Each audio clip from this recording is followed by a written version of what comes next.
Palavra da Verdade, com Hernandes Dias Lopes. Abra sua Bíblia comigo, por gentileza, na segunda carta do apóstolo Paulo a Timóteo, no capítulo 4. 2 Timóteo, capítulo 4, a partir do verso 6.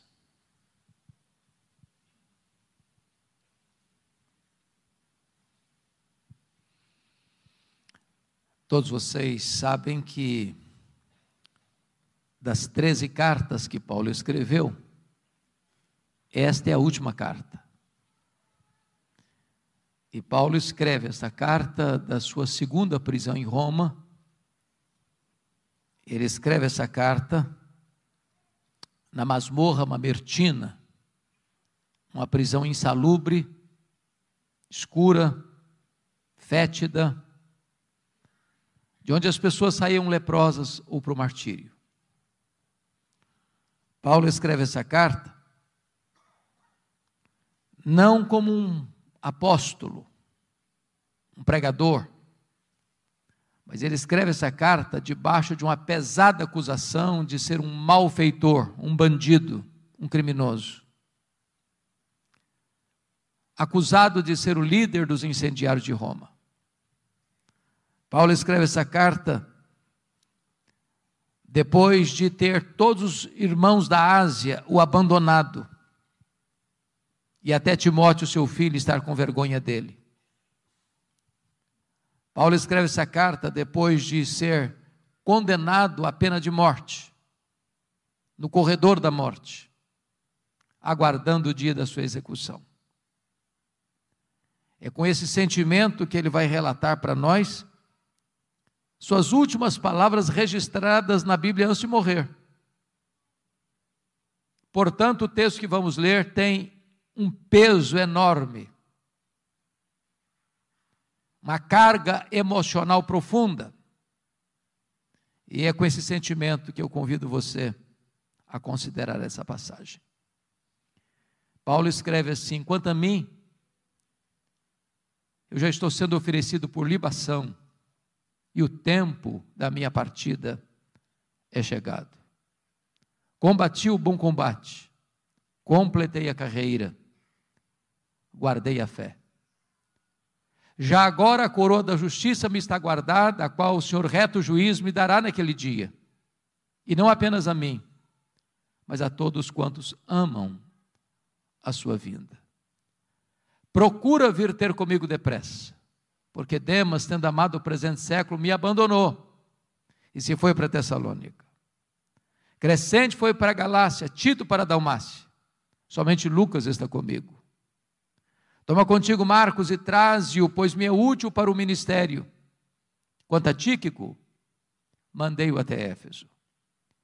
Quando vieres, traz a capa que deixou em Trode, na casa de Carpo, bem como os livros, especialmente os pergaminhos. Alexandre, o latoeiro, causou-me muitos males. O Senhor lhe dará paga segundo as suas obras. Tu guarda-te também dele, porque resistiu fortemente às nossas palavras. Na minha primeira defesa, ninguém foi a meu favor, antes todos me abandonaram. Que isso não lhe seja posto em conta. Mas o Senhor me assistiu e me revestiu de forças, para que por meu intermédio a pregação fosse plenamente cumprida, e todos os gentios ouvissem, e fui libertado da boca do leão. O Senhor me livrará também de toda obra maligna, e me levará salvo para o seu reino celestial. A Ele glória pelos séculos dos séculos. Amém. Amém. Eu vou pedir permissão a vocês, para só voltar nesse texto, já no final da minha fala. Eu quero nesta noite apresentar a vocês o apóstolo Paulo. Este que foi certamente o maior evangelista, o maior missionário, o maior teólogo, o maior plantador de igrejas da história do cristianismo. Este homem que, dos 27 livros do Novo Testamento, escreveu 13. Este homem que percorreu as províncias do Império Romano, plantando igrejas na província da Galácia, da Macedônia, da Acaia, da Ásia Menor, que de Jerusalém ao Ilírico realizou a obra de Deus. Eu quero apresentar a vocês este homem que pregou com liberdade ou na prisão, em lugares públicos ou em salões fechados, com saúde ou com doença, vivendo em paz ou perseguido, e que morre pobre,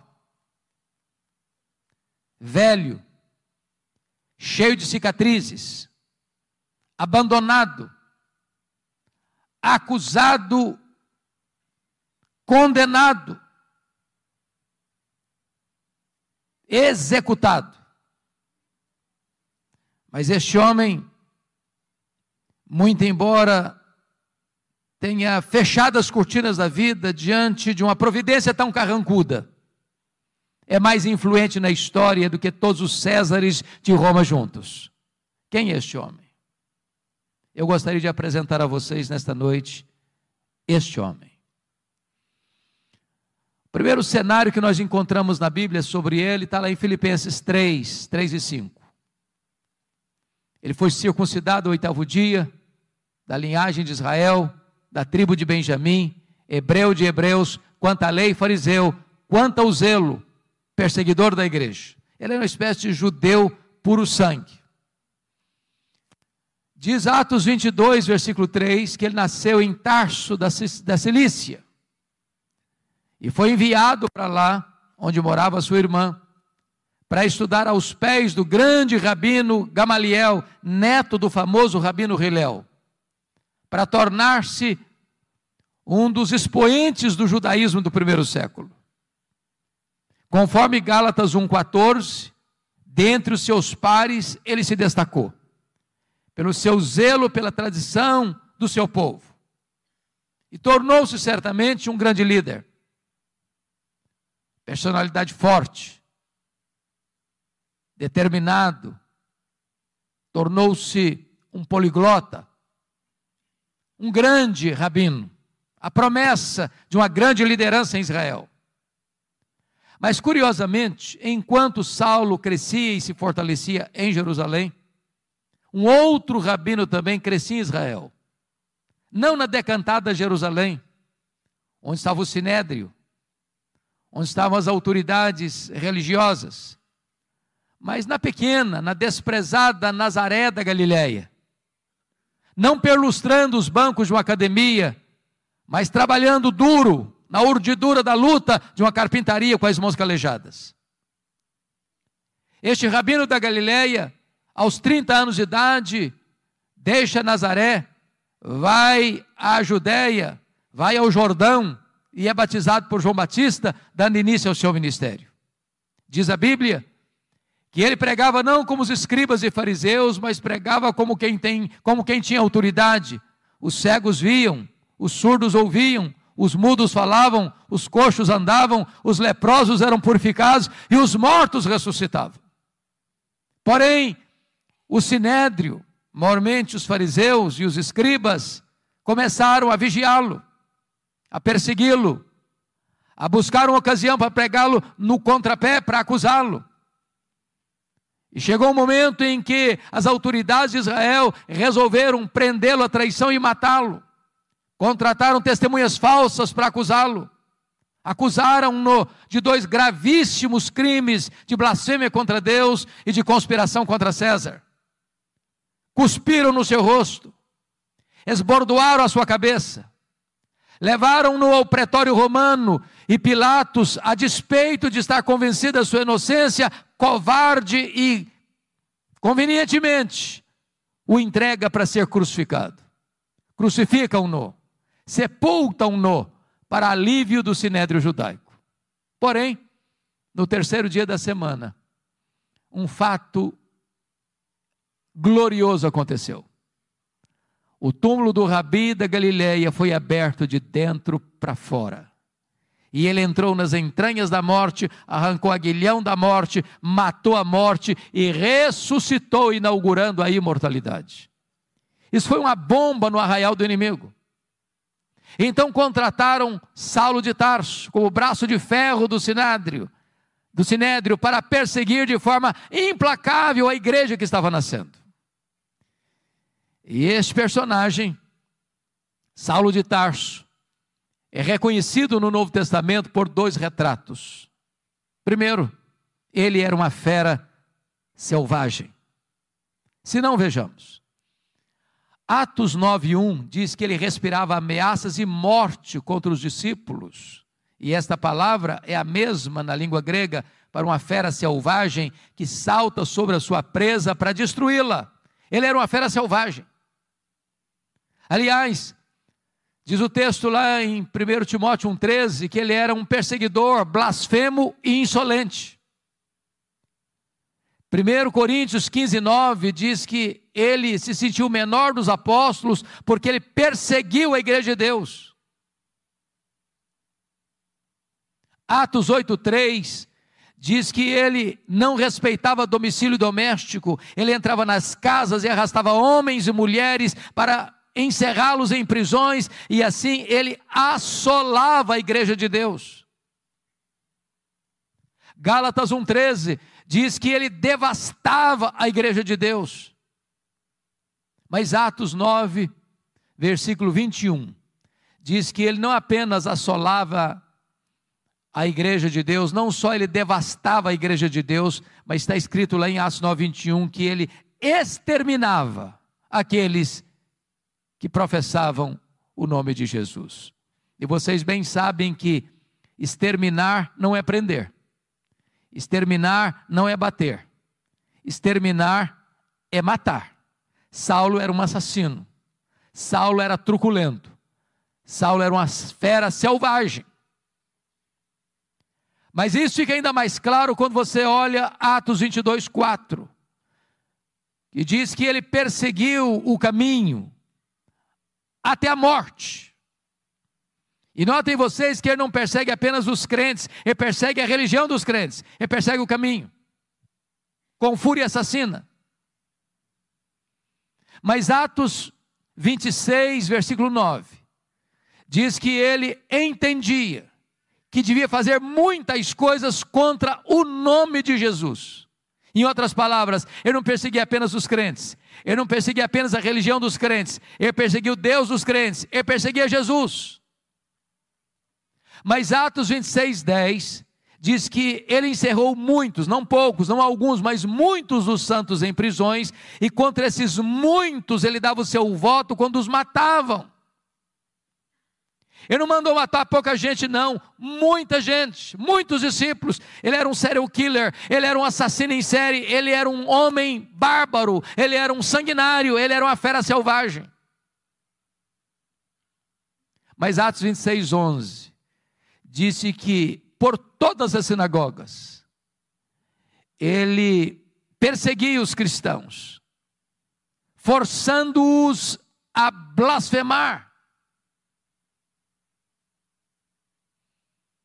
E até por cidades estranhas ele os perseguia. Agora notem vocês que Saulo não perseguia os crentes apenas fisicamente, perseguia-os também psicologicamente. Ele entrava numa sinagoga e dizia para os crentes assim: ou você nega Jesus ou eu te prendo, ou você nega Jesus ou eu te bato, ou você nega Jesus ou eu te mato. Ele era uma fera selvagem. Mas o Novo Testamento nos apresenta um segundo quadro deste homem. Ele não era apenas uma fera selvagem, ele era um touro indomável. Esta figura está lá em Atos 26:14. Quando o próprio Senhor Jesus Cristo aparece para ele no caminho de Damasco, quando ele furiosamente marchava para Damasco para prender os cristãos, e o Senhor disse para ele: Saulo, Saulo, por que me persegues? Dura coisa te é recalcitrares contra os aguilhões. Eu fui criado na região rural, e eu vi, pastor Lutero, muitas vezes alguém amansando um boi para o trabalho doméstico. E o principal instrumento para se amansar um boi bravo e torná-lo dócil e útil é o aguilhão. é o aguilhão. Às vezes, meus irmãos, nós temos a ideia de que o Espírito Santo só começou a trabalhar na vida de Saulo ali no caminho de Damasco. Isso não é um fato.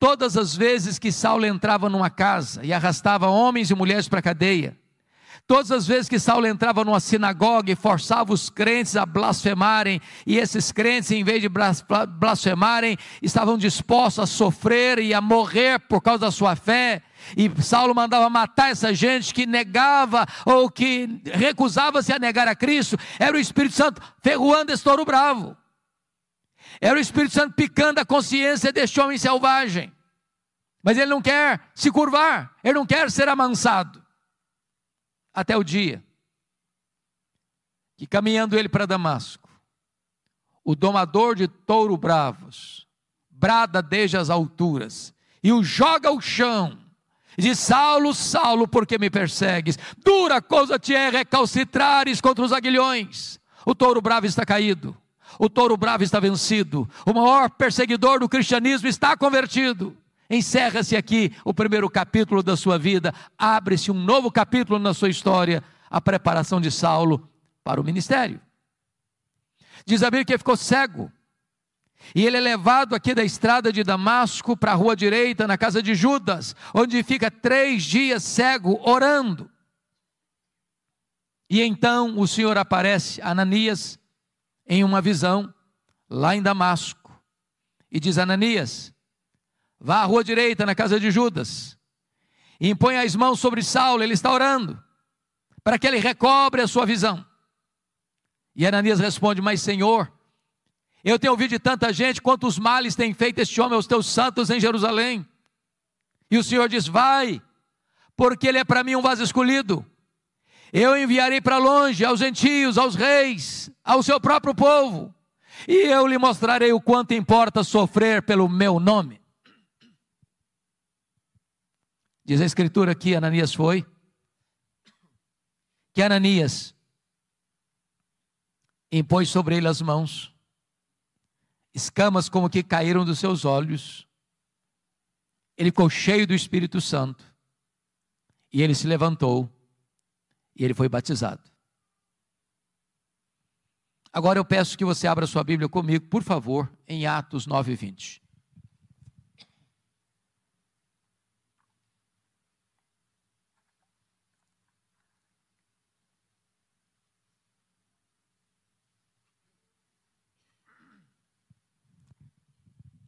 Veja você que logo que ele foi curado, logo que ele foi revestido com o Espírito Santo, logo que ele foi batizado, está escrito que então ele começa a pregar em todas as sinagogas de Damasco, afirmando que Jesus é o Filho de Deus.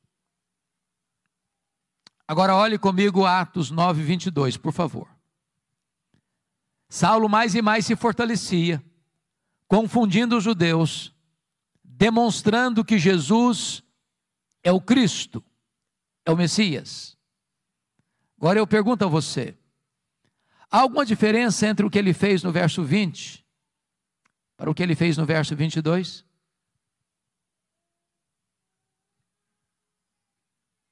No verso 20 ele afirma que Jesus é o Filho de Deus. No verso 22 ele demonstra que Jesus é o Cristo, o Messias. Há uma profunda diferença. Demonstrar é provar uma tese detalhada, meticulosa e exaustivamente. A pergunta é: quanto tempo durou entre o que ele fez no verso 20 para o que ele fez no verso 22? Atos não responde esta pergunta. Dr. Ray Stedman, de quem falávamos agora há pouco, disse que há um intervalo aqui do verso 20 para o verso 22 de 3 anos. E onde Paulo esteve nesses 3 anos? Diz a Bíblia lá em Gálatas, capítulo 1, a partir do verso 13, que logo que ele foi convertido em Damasco, ele não subiu para Jerusalém onde estavam os apóstolos, mas ele foi para a região da Arábia, e lá ele ficou 3 anos, Após o que ele retorna outra vez para Damasco. E a pergunta é: o que ele ficou fazendo 3 anos na Arábia? E a resposta é: um seminário intensivo com o Senhor Jesus. Se Jesus investiu 3 anos nos apóstolos em Israel, Jesus investe 3 anos em Saulo na Arábia. As doutrinas que ele aprendeu na Arábia não foram como as doutrinas que ele aprendeu no judaísmo aos pés de um mestre humano, mas foi por revelação do próprio Senhor Jesus. Certamente nesses 3 anos ele releu o Antigo Testamento e descobre uma coisa: aquele Jesus que ele estava perseguindo era de fato o Messias. E então, convencido dessa verdade, diz Gálatas 1,18, que ele retorna outra vez para Damasco, e aí que se encaixa Atos 9,22, Saulo mais e mais se fortalecia, confundindo os judeus, provando, demonstrando que Jesus é o Messias, que Jesus é o Cristo. O que acontece com ele? Os judeus de Damasco querem matá-lo. E ele precisa fugir de noite, de forma humilhante, dentro de um cesto, muralha abaixo. Para onde ele vai? Agora ele vai subir para Jerusalém. Então veja comigo aí Atos 9,26. Agora ele sobe para Jerusalém. E aqui, meus amados, eu quero levantar uma tese. Eu preciso muito da sua atenção para acompanhar o meu raciocínio, para você não perder o centro desta lição. Quando Saulo sobe aqui para Jerusalém, ele não está governado pela nova aliança, ele está governado pela velha aliança. A nova aliança é uma doutrina gloriosa, que o próprio Paulo vai ensinar na sua segunda carta aos Coríntios, a partir do capítulo 2, versículo 14, quando ele diz: graças, porém, a Deus, que em Cristo sempre nos conduz em triunfo, e por meio de nós manifesta a fragrância do seu conhecimento, tanto nos que são salvos como nos que se perdem, para esse cheiro de vida para a vida, para aqueles aroma de para a morte. Mas quem, porém, é suficiente para essas coisas? E a pergunta fica no ar, sem resposta. E a resposta só chega no capítulo 3, versículos 4 e 5, quando ele diz: a nossa suficiência vem de Deus. Quando Moisés desceu do Monte Sinai, com as tábuas da lei, o povo disse para Moisés: tudo que o Senhor falou, nós faremos. E eu pergunto a vocês: fizeram? E a resposta é não. Por que não? Faltou sinceridade do povo? Não, faltou poder. Na velha aliança tudo depende de você, nada de Deus. Na nova aliança tudo depende de Deus, nada de você. A nossa suficiência vem de Deus. Então a tese que eu quero levantar agora é que quando Saulo sobe para Jerusalém, em Atos 9,26, ele não está governado pela nova aliança, mas pela velha aliança. Por quê? Porque ele está convencido de uma coisa. Ele está convencido de que ele será o grande líder da igreja de Jerusalém. E ele tinha motivos para isso? Primeiro, todos os apóstolos de Jesus, exceto Judas Iscariotes, eram galileus. E vocês bem sabem que aqui na Judéia, os galileus eram tidos como gente de segunda classe. Tanto é fato que quando o Espírito Santo foi derramado, lá em Atos 2, o derramamento do Espírito produziu na multidão 3 reações. Primeiro, ceticismo. O que quer isso dizer? Segundo, preconceito. São galileus. Terceiro, zombaria. Estão bêbados. Saulo deve ter pensado assim: esses galileus aqui na Judéia, aqui em Jerusalém, não vão conseguir nada não. Segundo, os apóstolos do Senhor Jesus Cristo, além de galileus, eram iletrados. Jerusalém era a capital intelectual da teologia. Lá estavam os escribas, lá estavam os fariseus, lá estavam os saduceus, lá estavam os teólogos da época. E Saulo deve ter pensado: esses discípulos aí, além de galileus, são iletrados, eles não vão conseguir nada aqui em Jerusalém. Saulo deve ter pensado assim: eu tenho o melhor preparo, eu tenho o melhor currículo, eu tenho melhor performance, eu tenho as características que essa cidade precisa para que o evangelho deslanche aqui. Sabe o que aconteceu?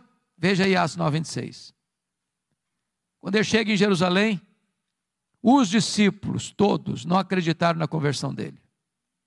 Pensaram que ele estava sabotando a fé para perseguir os cristãos e bater a porta da igreja na cara dele. Para quem queria ser líder, nem recebido foi. Aí Atos 9:27 diz que Barnabé o acolhe, que Barnabé o apresenta aos apóstolos, e que agora ele é acolhido na igreja, e agora ele tem desenvoltura na igreja, agora ele discute com os helenistas, os judeus nascidos fora de Israel, e de repente os helenistas tomam a decisão: nós vamos matar Paulo. E aí Atos 9:29 diz que os discípulos se reuniram e falaram assim para Paulo: olha, você tem que ir embora da nossa igreja, dá para você ser nosso pastor não. Agora preste atenção no que eu vou lhes dizer. Não é fácil para um pastor estar convencido que deve ficar na igreja, quando os membros da igreja estão convencidos que deve ir embora da igreja.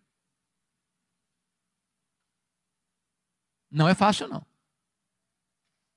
Mas sabe o que aconteceu com ele? Ele não foi embora. Mas não era só os crentes que queriam que ele fosse embora não. Atos 22, versículo 17, diz que ele estava no templo orando, quando o Senhor aparece para ele numa visão e diz: vai embora de Jerusalém, porque eles não vão te ouvir. Hoje, gente, ser mandado embora de uma igreja, pelo conselho da igreja, pelos membros da igreja é uma coisa, mas ser mandado embora da igreja pelo próprio Deus, parece que não sobra mais opção. Sabe o que aconteceu com ele? Ele não foi embora. Ele começa a discutir com Deus. Ele começa a razoar com Deus. Mas Senhor, eu persegui a igreja aqui. Quando mataram Estevão, tua testemunha, eu estava presente, consentia nisso. Até guardei as vestes daqueles que o apedrejaram. Sabe o que ele está dizendo para Deus? Oh Deus, o Senhor pensa melhor, o Senhor pensa direito. O Senhor não pode cometer esse erro estratégico. Se eu sair daqui, esse aqui não vai para frente. Eu não posso sair daqui. Sabe o que aconteceu? Deus não mudou. Foi Saulo quem teve que mudar e mudar-se. Deus diz: vai! Sabe o que aconteceu com ele? Ele não foi. Foi não. Volta lá para Atos 9:30. Porque diz o texto que os discípulos se reuniram e o levaram até Cesareia. Preste atenção, ele não foi, ele foi levado. Ele não saiu, saíram com ele. Ele sai de Jerusalém como Ló saiu de Sodoma a reboque. Mas de Cesareia mandaram-no para onde? Para Tarso. E onde era Tarso? A cidade que ele nasceu. Sabe o que Deus está dizendo para esse cara que quer ser líder, que se acha insubstituível? Meu filho, se você pensa que eu preciso de você, você está muito enganado. É você que precisa de mim. Então faz uma coisa, arruma as malas e volta para casa. E sabe quanto tempo ele ficou no molho, no anonimato, longe dos holofotes? Mais de 10 anos. Sabe por quê? Porque eu tinha que aprender primeiro essa grande verdade: tudo depende de Deus, nada depende de mim. Mas o pior não tinha acontecido não. O pior é Atos 9:31. Diz que no dia que Saulo foi embora da igreja de Jerusalém, a igreja passou a ter paz e passou a crescer. Você quer coisa pior para um pastor que isso? No dia que vai embora da igreja, todos os problemas da igreja se resolvem e a igreja deslancha. Deus primeiro trabalha em nós, para depois Deus trabalhar através de nós. Tudo depende de Deus, nada depende de nós. Mais de 10 anos depois, explode um avivamento em Antioquia da Síria, terceira maior cidade do mundo. E a igreja de Jerusalém manda para lá o seu melhor pastor, Barnabé. Quando Barnabé chega lá e vê a graça de Deus prosperando, ele se alegra demais, lembrou-se de Saulo. E vai atrás de Saulo lá em Tarso. E o apanha e o leva para Antioquia. E durante um ano eles ensinaram uma multidão de discípulos. Quando a igreja estava reunida, orando e jejuando, o Espírito Santo apareceu e disse: separai-me agora a Barnabé e a Saulo para a obra que os tenho chamado. Preste atenção, a quem o Espírito Santo separou? Não foi Saulo e Barnabé, foi Barnabé e Saulo. Você já foi reserva alguma vez? Já ficou na sombra de alguém alguma vez? Saulo não era o líder, ele era o liderado. Deus ainda estava trabalhando nele. Ele tinha que entender com clareza que tudo depende de Deus, nada depende de nós. Diz a Escritura que eles estão indo agora, chegando em Pafos, quando o procônsul Sérgio Paulo se interessa pelo Evangelho, quer ouvir o Evangelho, mas o seu mágico a tiracola Elimas quer impedir o procônsul de se converter, porque se o procônsul se converte, ele perde o emprego de mágico. Era uma questão de interesse. Então diz a Bíblia que Saulo, também chamado Paulo, cheio do Espírito Santo, disse ao mágico: ó servo do diabo, até quando perverterás os retos caminhos de Deus? Pois ficarás cego. E o mágico fica cego, e os olhos do procônsul são abertos, e ele é convertido ao Senhor Jesus. E a partir dali, Saulo deixa de usar o seu nome judaico Saulo, para usar o seu nome romano Paulo, e a partir de então, ele se transforma no maior líder do cristianismo. Sabe por quê? Porque aprendeu que tudo depende de Deus, nada depende de nós. Atos 13:13 diz que ele chega em Perge da Panfilha, e em Perge da Panfilha o jovem Marcos, ou João Marcos, ou Marcos, que era primo de Barnabé, abandona os dois missionários e volta para a casa da sua mãe em Jerusalém. É muito curioso isso, porque a Bíblia não diz por que o Marcos voltou para a casa da mãe dele. Nós poderíamos cogitar 3 possibilidades. Talvez uma delas seja a verdade dos fatos. Talvez a primeira fosse assim: bom, ele era muito moço, muito jovem, e empolgado pensou que missões fosse turismo. Quando percebeu que não era turismo, ele se decepcionou e voltou. Pode ser, não sei. Talvez uma segunda possibilidade, que quando eles saíram de Antioquia da Síria, o líder da caravana era o primo dele, o Barnabé. Em Pafos, a liderança muda das mãos de Barnabé para Paulo. Ele deve ter pensado: sob a liderança do meu primo, eu tinha coragem de ir, na liderança do outro eu não vou não. Mas há uma terceira possibilidade, eu particularmente creio nessa terceira possibilidade. Está escrito em Gálatas 4, a partir do versículo 13, até o versículo 15, que Paulo pregou o Evangelho pela primeira vez na Galácia, Antioquia da Pisídia, Icônio, Derbe e Listra, por causa de uma enfermidade física. Pergunta: que enfermidade física era essa? Talvez a mesma que Paulo se refere em 2 Coríntios 12:7, um espinho na carne, mensageiro de Satanás, para me esbofetear, a fim de que eu não me ensoberbeça. Então, notinha de rodapé: o espinho na carne de Paulo procedeu de Deus ou do diabo? E a resposta categórica é: procedeu de Deus. Como é que você sabe? Por causa do propósito, para que ele não se ensoberbecesse. Alguém tem dúvida que o diabo trabalha 24 horas para fazer da gente um balão, um pavão, uma bola de orgulho? Mas se o espinho na carne procedeu de Deus, como é que o diabo batia na cara dele com esse espinho? Porque esse é o papel do diabo. Quando a providência é carrancuda, o diabo chega sorrateiramente e pergunta assim: e daí, você não é crente? Você não está fazendo a obra de Deus? Você não é fiel a Deus? Está passando essa magrela toda, está doente, está sofrendo.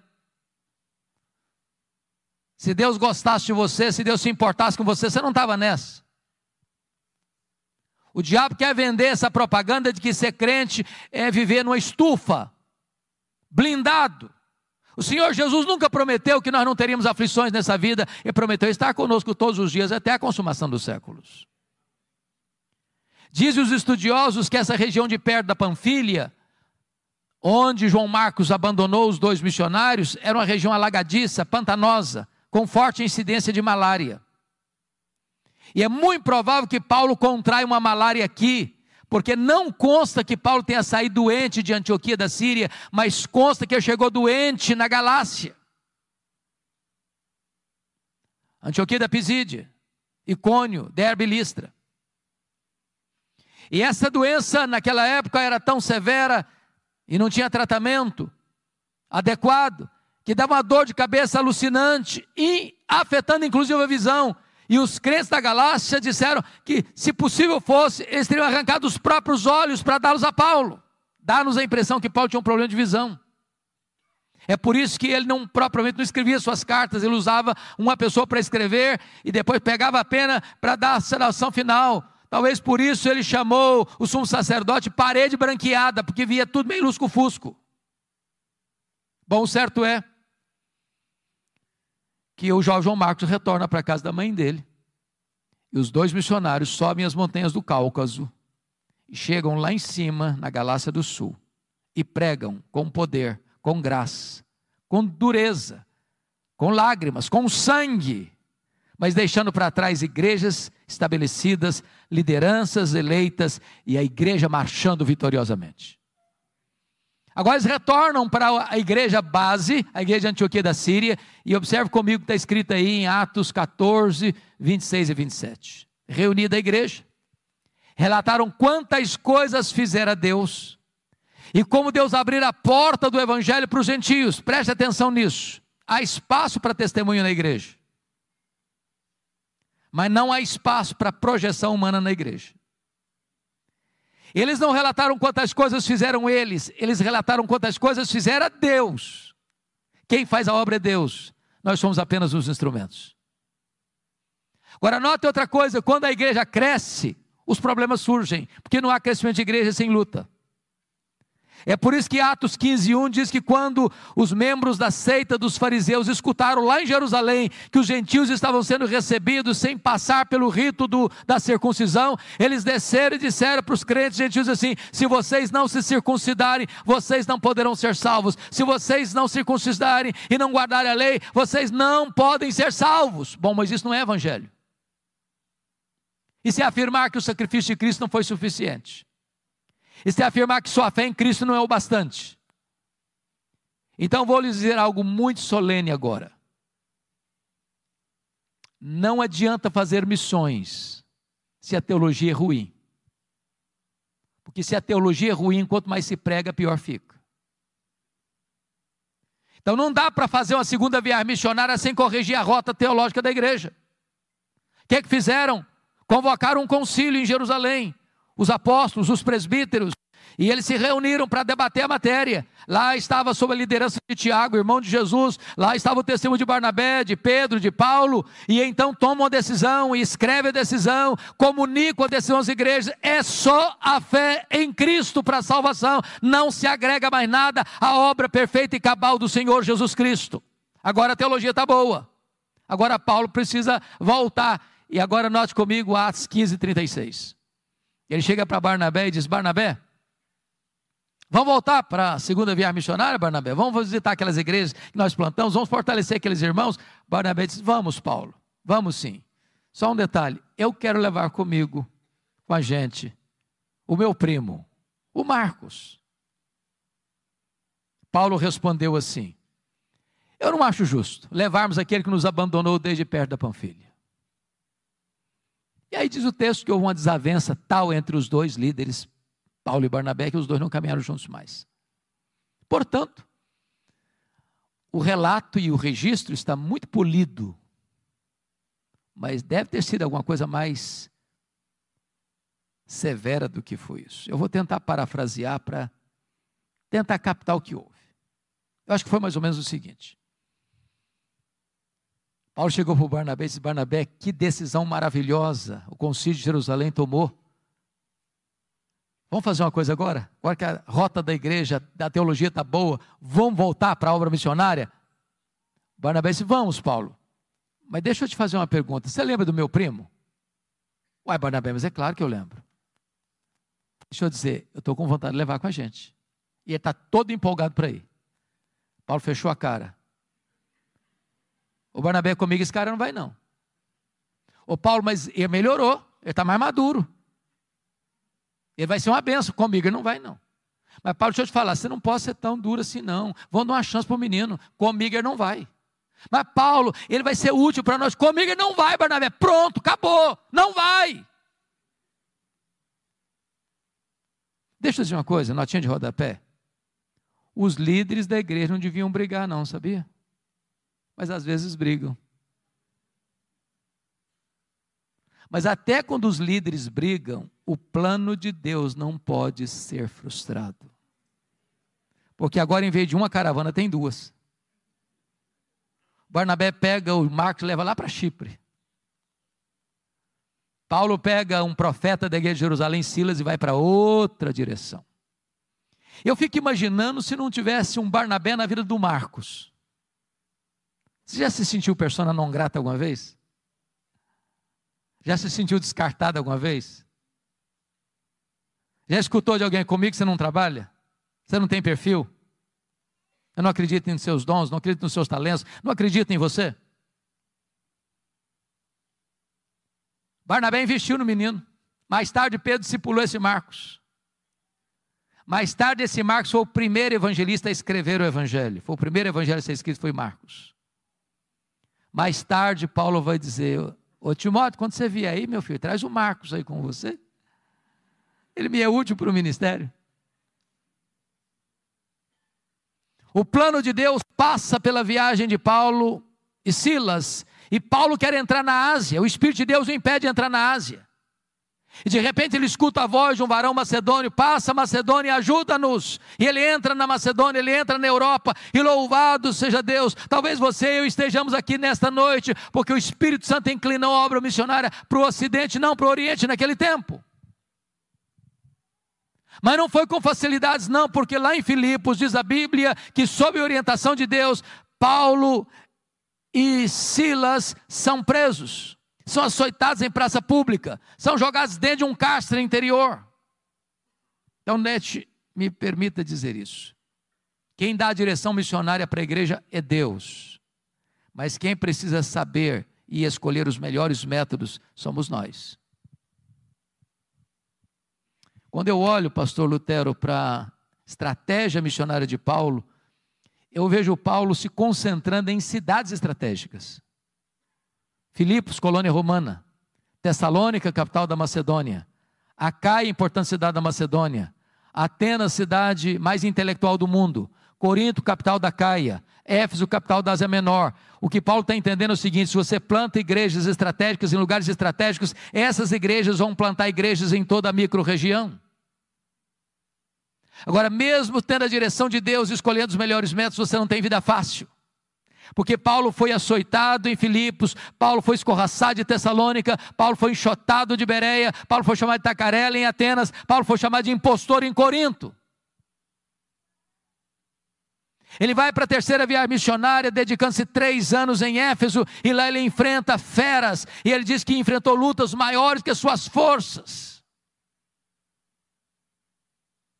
Mas notem, depois de 3 anos em Éfeso, onde ele experimenta um grande avivamento, e onde ele planta igrejas direto ou indiretamente em toda a província da Ásia Menor, como Esmirna, Pérgamo, Tiatira, Sardes, Filadélfia, Laodiceia, Colossos, Hierápolis, agora ele está retornando para Jerusalém por uma razão.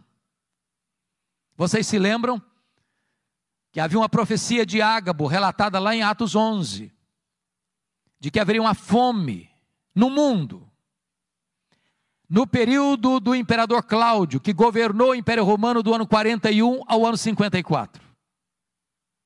Esta fome chegou. E Atos 18:2 diz que o imperador Cláudio expulsa os judeus que vivem em Roma.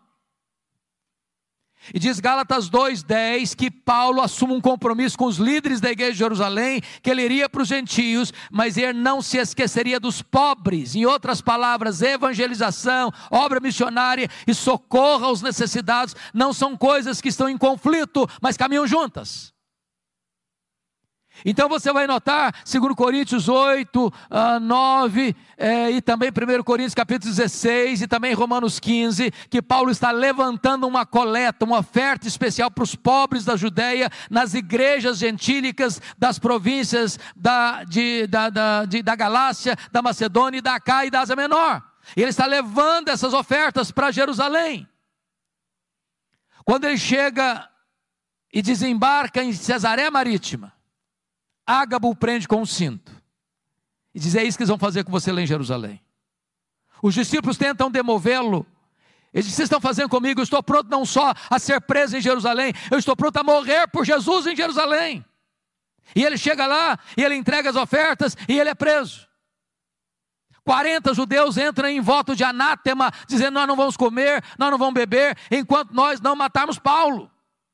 A notícia vaza, chega o sobrinho de Paulo, ele vai e comunica a Paulo, que comunica ao comandante, e naquela mesma noite Paulo é trasladado de Jerusalém para Cesareia Marítima, onde ficava todo o aparato militar de Roma, e Paulo fica ali 2 anos sendo acusado pelos judeus, sob a égide dos governadores Félix e Festo.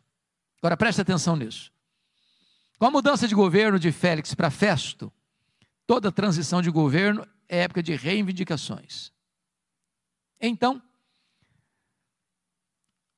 o Sinédrio jeitosamente disse para o governador Festo: ô governador, esse preso aí está no fórum errado. O fórum dele não é Cesareia, é Jerusalém.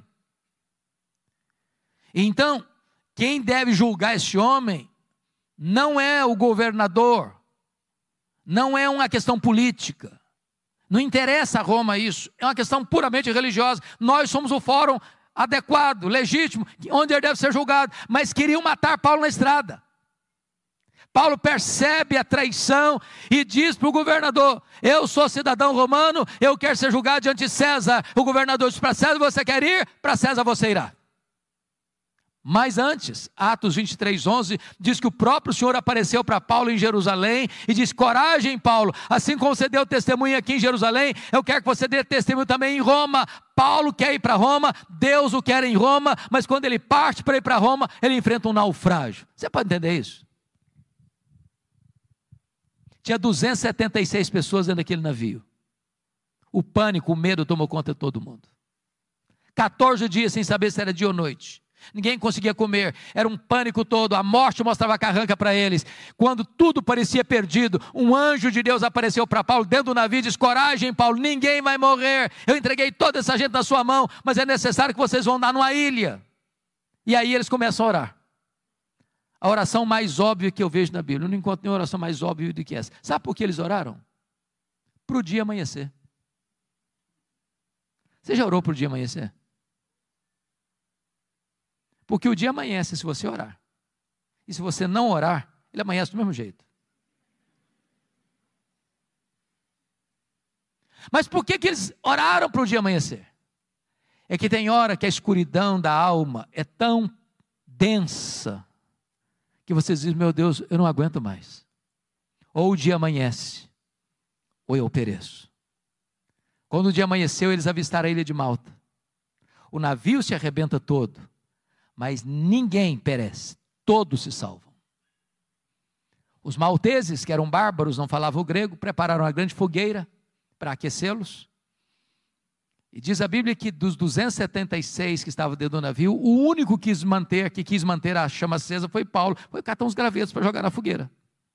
Quando ele pega aquele punhado de gravetos e joga na fogueira, do fogo brota uma víbora que prende na mão do Paulo. E os bárbaros gritaram: é um assassino, tenta se livrar do mar, a justiça não deixa viver, vai cair, vai inchar, vai morrer. Não caiu, não inchou, não morreu, mudaram de opinião, é um Deus. Não, agora não é nem um assassino e nem um Deus, é um servo do Deus vivo. Ô, meus irmãos, aquela cobra tinha 276 outras opções para morder.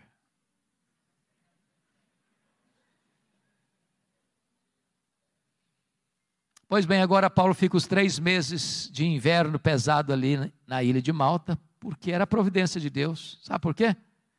O prefeito da cidade estava doente, Paulo orou por ele, o pai do prefeito estava doente, Paulo orou por ele, foi curado, os demais enfermos vieram, Paulo orou por eles, eles foram curados. Aí você aprende uma coisa: não foi a tempestade que levou Paulo para a ilha de Malta, foi a mão da providência divina.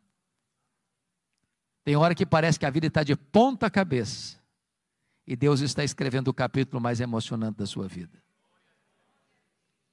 Paulo chega em Roma não como gostaria de ter chegado.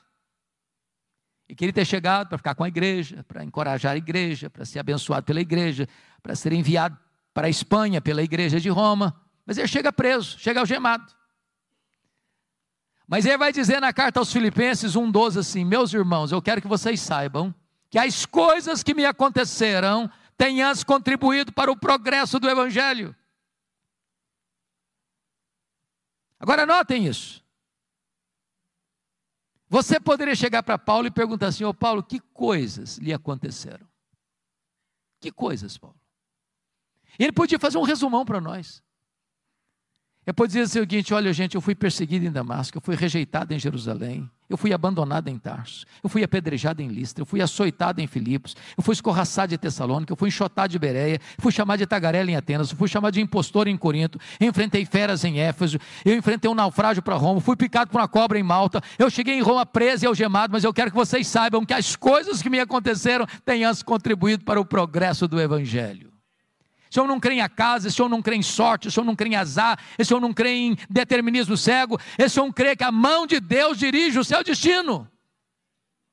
E porque ele está preso em Roma, em Filipenses 1, ele diz que 3 coisas aconteceram com ele. Primeiro, as igrejas foram mais encorajadas a pregar. Quando viram Paulo preso e trabalhando, se mexeram.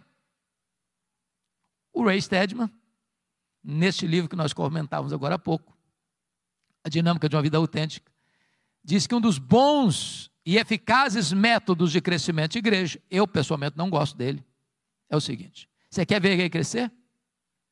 Bote os pastores na cadeia e a igreja crescerá.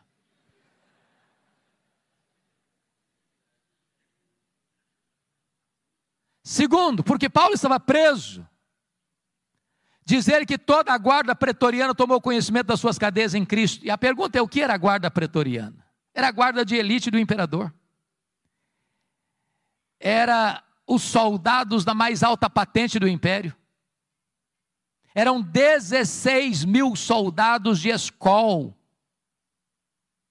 Paulo, por ser um prisioneiro de César, tinha que ter um soldado algemado com ele, 3 turnos por dia, em rodízio durante 2 anos. E o que Paulo fez? Evangelho neles, evangelho neles, evangelho neles, evangelho neles. O cara não podia nem sair porque estava algemado com ele. Durante 2 anos, deu oportunidade para Paulo evangelizar toda a guarda pretoriana. Eu chamo isso de conspiração divina. Nero não sabia disso, mas Deus o havia constituído em presidente das missões estrangeiras do império, que botou lá dentro do palácio o maior evangelista daquela época, e diante dele seu auditório. Por isso, quando ele termina essa carta aos Filipenses, capítulo 4, verso 22, ele diz: os santos vos saúdam, especialmente os da casa de César. Terceiro, porque Paulo estava preso, ele não podia visitar as igrejas, como era seu costume. O que ele fez? Começou a escrever cartas, as cartas da primeira prisão. Filipenses, Efésios, Filipenses, Colossenses, Filemon. Se Paulo estivesse solto, provavelmente nós não teríamos essas joias na nossa Bíblia. Então entenda uma coisa: quando as coisas parecem estar fora de controle na sua vida, Deus está no controle e está escrevendo o capítulo mais importante da sua vida. Dessa primeira prisão, Paulo orou para sair, pediu oração para sair, e de fato saiu. Eu acho que ele fez a 4ª viagem missionária. Deixou Tito em Creta, deixou Timóteo em Éfeso, passou por Nicópolis, muito provavelmente foi à Espanha, como era seu desejo. Mas um fato acontece nesse interregno. No dia 17 de julho do ano 64, a cidade de Roma, a maior cidade do mundo, mais populosa, mais rica, mais poderosa, a cidade eterna, a capital do império, é incendiada. 7 noites e 6 dias de incêndio. Quando o incêndio acabou, o imperador assistia o espetáculo horrendo da torre de Mecenas, vestido de ator, tangendo a sua lira. Ele encontra um bom álibi para botar a culpa do incêndio de Roma nos crentes. Porque dos 14 bairros de Roma, 10 foram devastados. Mas os 4 que sobraram eram densamente povoados por judeus e cristãos. Ele põe a culpa do incêndio de Roma nos cristãos. Começa um verdadeiro massacre. Faltou madeira para fazer cruz, tamanha quantidade de crentes crucificados. Quando não tinha mais madeira para fazer cruz, os crentes eram cobertos de piche, amarrados nos postes e queimados vivos para iluminar as noites de Roma. Paulo, a essas alturas, já era o maior líder do cristianismo. Começam a caçá-lo, até que botam a mão nele. talvez em Trode, na casa de Carpo. Não deu prazo de pegar seus livros, seus pergaminhos, sua capa surrada. E agora ele é jogado na masmorra mamertina, um lugar úmido, frio, insalubre, de onde as pessoas saiam leprosas ou para o martírio. Pois é de dentro dessa masmorra que ele escreveu o 2 Timóteo. E agora eu peço que você abra lá no texto lido, para nós encerrarmos. A pergunta é, como é que esse homem se sente? Maior teólogo, maior pastor, maior evangelista, maior plantador de igrejas, velho, pobre, cheio de cicatrizes, dentro de uma masmorra, acusado, abandonado, condenado, no corredor da morte, aguardando o dia da sua execução. Como é que esse homem se sente? Pois ele vai fazer para nós uma avaliação da vida, nos versos 6 a 8. Primeiro, ele avalia o seu passado no verso 7. Confira aí comigo, todos os verbos estão no passado. Combati o bom combate, completei a carreira, guardei a fé. Ele está dizendo o seguinte, a vida não foi de amenidades, foi um combate. Eu não larguei a obra de Deus no meio do caminho, não. Eu completei a carreira, eu não negociei a verdade, nem transigi, nem com a minha consciência, não. Eu guardei a fé. Notem comigo no verso 6, que vai fazer uma avaliação do presente agora. Quanto a mim, já estou sendo oferecido por libação, e o tempo da minha partida é chegado. Sabe o que ele está dizendo para Timóteo? Ô Timóteo, Roma vai me matar. Mas deixa eu dizer, Timóteo, não é Roma que vai me matar, não. Eu vou me entregar. E eu não vou me entregar para Roma, não, Timóteo. Eu vou me entregar para Deus, como uma oferta de libação ao Senhor. E tem mais, Timóteo, eu não vou morrer, não. Eu vou partir. Porque a palavra partida aí é um eufemismo para a morte. E essa palavra partida no grego tem 3 significados. Primeiro, essa palavra significava tirar o peso das costas de alguém. Sabe o que é morrer para um crente? Apocalipse 14, 13 diz o seguinte, que é descansar das suas fadigas. Segundo, a palavra partida significa desatar um bote de um tronco e atravessar para o outro lado do rio. Sabe o que é morrer para um crente? É fazer a última viagem da vida rumo à pátria celestial. Terceiro, a palavra partida no grego significa afrouxar as estacas de uma barraca, levantar acampamento e ir para sua casa permanente. Sabe o que é morrer para um crente? É mudar de endereço e ir para a casa do Pai. Paulo não está com medo de morrer, porque sabe em quem tem crido e está pronto indo. Mas agora Paulo vai fazer uma avaliação do seu futuro no verso 8, confira comigo. Já agora a coroa da justiça me está guardada, a qual o Senhor reto juízo me dará naquele dia, e não apenas a mim, mas a todos quantos amam a sua vinda. O que Paulo está dizendo é o seguinte, ô Timóteo, o juiz de Roma, no tribunal de Roma, me considerou culpado e vai me executar. Mas isso, Timóteo, não me importa. O que me importa de fato é que o reto juiz, diante de quem todos vão ter que comparecer, já me justificou. Eu não tenho mais nenhum crime, nenhum pecado, Timóteo. A minha dívida está paga, eu estou livre, eu estou inculpável diante do tribunal de Deus, porque foi declarado justo por causa da justiça de Cristo imputada a mim. Então, Timóteo, eu não estou indo, Timóteo, para a espada de Roma degolar minha cabeça. Eu estou indo, na verdade, é receber a coroa da justiça do reto juiz. Louvado seja o Senhor. Mas, irmãos, esse homem não é um super-homem. Esse homem não é um super-crente. Esse homem é um homem, como você e eu. E antes de morrer, ele abre o coração e compartilha conosco os últimos sentimentos da sua alma, as lutas que viveu no corredor da morte. E a primeira coisa que ele vai dizer para nós, está no versículo 9, é lidar com o drama da solidão. Procura vir ter comigo depressa. Versículo 21, venha meu filho antes do inverno. Este homem que investiu a vida em gente, no final da vida, não tem alguém para lhe dar um abraço. Segundo, ele vai compartilhar conosco a dor do abandono no versículo 10. Demas, tendo amado o presente século, me abandonou. Aquele que fez a obra de Deus com tanto zelo, com tanto vigor, que investiu a vida na vida de tanta gente, agora está vivendo o drama de ser abandonado na velhice, na hora que mais precisa de ajuda. Terceiro, e compartilhe conosco o drama das privações. Versículo 13 e 14. E tem privação emocional, precisa de gente. Gente precisa de Deus, mas gente precisa de gente. Privação mental. Está precisando de ler. Traz os meus livros. Traz os pergaminhos, as cópias da Bíblia. Me impressiona, Paulo, porque está morrendo, mas quer ler mais.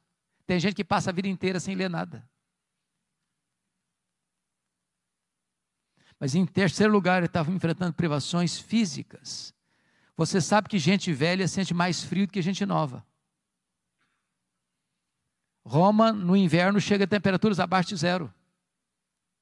Lá dentro da masmorra é tão frio ou mais frio que aqui fora. O homem que foi o maior bandeirante da fé, está fechando as cortinas da vida, não tem uma capa surrada para usar, para aquecer o seu corpo. Isso, meus irmãos, é um alerta para nós, que às vezes tendo casa para morar, tendo cama para dormir, tendo roupa quente para vestir, tendo comida farta sobre a mesa, ainda está murmurando. Paulo, no final da sua vida, talvez lida com o maior de todos os dramas. É o drama da ingratidão. Versículo 16 diz: na minha primeira defesa, ninguém foi a meu favor, mas todos me abandonaram. Mas louvado seja Deus pelo versículo 17, onde você encontra uma conjunção adversativa: mas o Senhor me assistiu, me revestiu de forças, para que por meu intermédio a pregação fosse plenamente cumprida e todos os gentios ouvissem, e fui libertado da boca do leão. O Senhor me livrará de toda obra maligna, me levará salvo para o seu reino celestial.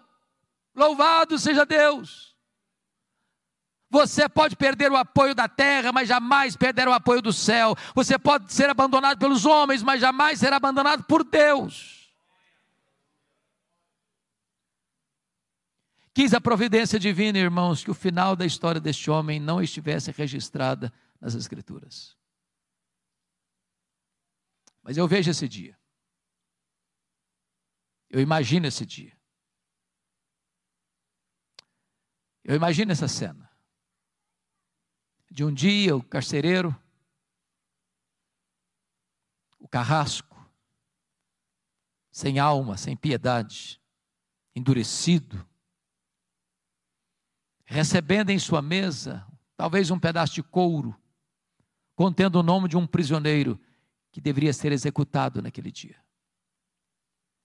E eu imagino esse homem se levantando da sua cadeira, com passadas largas e pesadas, com um molho de chaves numa mão, uma tocha de fogo na outra. E eu vejo esse homem entrando e abrindo aquela pesada porta de ferro.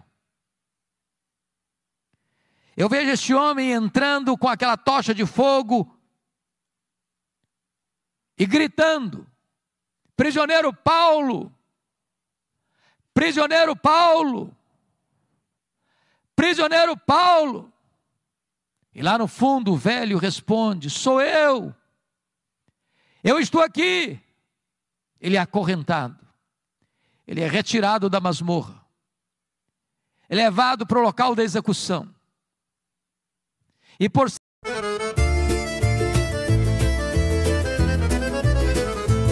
mi svegliai con freddo da faccia, mentre Gaddina faceva festa da strada. Misi scarpe, uno sì e uno no, e si fuori con tutto cori in moto. A porta scrusciavo, cielo era chiatto, i femmini già parlano un tovatto.